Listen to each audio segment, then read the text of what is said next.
नमस्कार, मैं रविश कुमार। जिन जिन लोगों ने जनधन योजना के तहत खाते नहीं खुलवाए हैं उन्हें जल्दी खुलवा लेना चाहिए। इससे 2 लाभ होंगे। देश की आबादी का ज्यादा से ज्यादा हिस्सा बैंक नेटवर्क में आ जाएगा और जब काले धन का हिस्सा बटेगा तो लेने के लिए सबके पास पहले से खाता रहेगा। इस मसले पर जिस तरह की कानूनी और राजनीतिक सक्रियता दिख रही है, अब उम्मीद की जानी चाहिए कि काला धन आएगा और आ गया तो हर व्यक्ति को 3-3 लाख रुपए मिलेंगे। भारत के प्रधानमंत्री नरेंद्र मोदी ने अपनी चुनावी रैलियों में यही वादा किया था।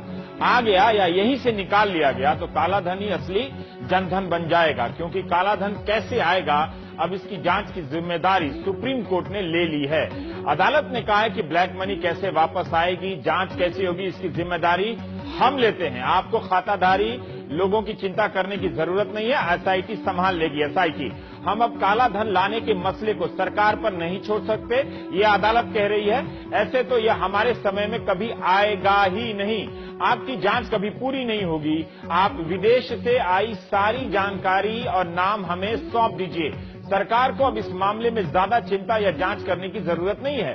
अदालत ने सरकार से उन सभी भारतीयों के खाते की जानकारी मांगी है जिनके विदेशी बैंकों में खाते हैं। केंद्र सरकार से कहा है कि आप ऐसे लोगों के लिए प्रोटेक्टिव अम्ब्रेला यानी हिंदी में बचाव की छतरी या ढाल कवच क्यों बन रहे हैं, क्यों बचा रहे हैं ऐसे लोगों को। सुप्रीम कोर्ट ने केंद्र सरकार की उस दलील को खारिज कर दिया कि विदेशी बैंकों में जमा लोगों के नाम जांच से पहले बताने पर विदेशी संधियों का उल्लंघन होगा, अंतर्राष्ट्रीय संधियों का। आज भी अटॉर्नी जनरल ने कोर्ट में कहा कि अगर नाम साझा किए गए तो जांच में दिक्कत होगी, भविष्य में जानकारी नहीं मिलेगी और काला धन वापस लाने में परेशानी आएगी। जिन लोगों के खाते में ब्लैक मनी नहीं है उनकी निजता, प्राइवेसी का उल्लंघन होगा, यानी नाम बदनाम होगा। यही दलील देते हुए वित्त मंत्री अरुण जेटली ने अपने ब्लॉग में लिखा था कि हम कानून की प्रक्रियाओं के तहत ही नाम जाहिर करेंगे। लेकिन सुप्रीम कोर्ट ने पिछले कई दिनों से चली आ रही सरकार की दलील को ठुकराया और इस मामले में जांच का काम भी सरकार से ले लिया। कहा है कि जब तक हम मॉनिटर नहीं करेंगे कुछ नहीं हो सकता। इससे बड़ा झटका क्या हो सकता है। आप जानते हैं कि सरकार ने सोमवार को 3 लोगों के नाम जाहिर किए तो हंगामा हो गया। इसमें नया क्या है, इन तीनों के नाम तो पहले भी सार्वजनिक हो चुके हैं। इन तीनों ने कैमरे के सामने खंडन कर दिया, बल्कि एडीआर ने यह भी बता दिया कि इनमें से एक गोवा की mining company Timblo private limited के डायरेक्टर राधा टिम्बलू ने कांग्रेस और बीजेपी दोनों को ही चंदा दिया है। एक नजरिया यह भी हो सकता है कि उन लोगों के भी नाम सार्वजनिक होंगे जो राजनीतिक दलों को चंदा देकर बचने का प्रयास कर रहे हैं। लेकिन सवाल उठा कि ये तो छोटे मोटे नाम हैं, क्या वे बड़े लोग भी धरे जाएंगे जिनके चंदा देने का मामूली प्रमाण मिलता है मगर जिनकी भूमिका के बारे में गांव देहात तक में लोग जानते हैं।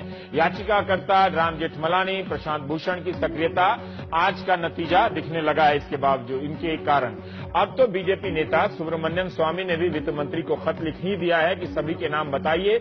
अदालत ने इन तीनों की बात पर एक तरह से मुहर ही लगाई है। स्वामी ने यह भी कहा कि फ्रांस और जर्मनी ने तो अपने आप ये नाम भेजे हैं, सरकार क्या कर रही है मुझे नहीं पता। मैंने वित्त मंत्री को खत लिखा है कि विदेशों में सोनिया गांधी और राहुल गांधी का काला धन जमा है लेकिन कोई कार्रवाई नहीं हो रही है। भाजपा से निलंबित सदस्य राम जेठमलानी ने भी वित्त मंत्री को खत लिखा था कि आपने जिन 18 लोगों के नाम दिए उसमें हसन अली जैसे दलाल का नाम नहीं है, बहुत ही दुर्भाग्यपूर्ण है। तो क्या अदालत के इस फैसले ने काला धन के मुद्दे पर बीजेपी और सरकार की दलीलों को जो है उसको कमजोर किया है। समय कम होने या जांच ईमानदारी से होने के दावों के नैतिक बल को क्या धक्का पहुंचा है। फैसला आते ही आम आदमी पार्टी के नेता अरविंद केजरीवाल ने कहा कि हर कालाधन वाले को ये कहा जाए कि अपना जिस दिन तुमने अकाउंट खोला था तब से लेकर आज तक की पूरी बैंक स्टेटमेंट दो। जब वो पूरी बैंक स्टेटमेंट देंगे तो हर ट्रांजैक्शन में, हस्तांतरण में पता चलेगा कि किससे पैसा आया, किसको गया। जब हर ट्रांजैक्शन की जांच की जाएगी तो बहुत सारा पैसा निकल कर आएगा और कई नए बैंक अकाउंट्स उसमें से निकल कर आएंगे। जिस तरह से सुप्रीम कोर्ट ने आज रुख अपनाया है उससे एक उम्मीद की किरण जगी है। आज काफी स्ट्रांग फैसला नजर आ रहा है। पहले कांग्रेस और अब बीजेपी दोनों काला धन वालों के नाम छुपाती है और बचाती हुई नजर आ रही है। कांग्रेस के प्रवक्ता अजय माकन ने कहा कि 2011 में अरुण जेटली तो कहते थे कि विदेशी मुल्कों से टैक्स समझौते के कारण नाम बताने में कोई दिक्कत नहीं है, वो आप क्यों कह रहे हैं कि मुश्किल है। माकन ने कहा कि हमें खुशी है कि सुप्रीम कोर्ट ने भारत सरकार के दोनों हलफनामे को अस्वीकार करते हुए कहा है कि सारे नामों की सूची सुप्रीम कोर्ट को दी जानी चाहिए। कांग्रेस को उम्मीद है कि न केवल नाम बल्कि जैसे बाबा रामदेव कहा करते थे 5,000 से ज्यादा नाम है, हर एक व्यक्ति के खाते में इतना पैसा आएगा कि 15 लाख रुपए आ जाएंगे। हम चाहेंगे कि सरकार 5,000 नामों को लेकर जल्दी आ जाए। वित्त मंत्री अरुण जेटली ने अदालत के फैसले के बाद बयान दिया कि उन्हें नाम देने में कोई दिक्कत नहीं है, लेकिन सरकार का यह सुझाव रहेगा कि यह इस तरीके से हो कि जो रेसिप्रोकेटिंग स्टेट हैं, जिससे सहायता चाहिए हमको, वो हमें मिलती रहे। एक बार हम लिस्ट कोर्ट को दे देंगे तो वो कोर्ट का अधिकार होगा। अगर इस देश का सबसे बड़ा कोर्ट कहता है कि मुझे लिस्ट दी जाए तो उस आदेश का निश्चित रूप से पालन होना चाहिए।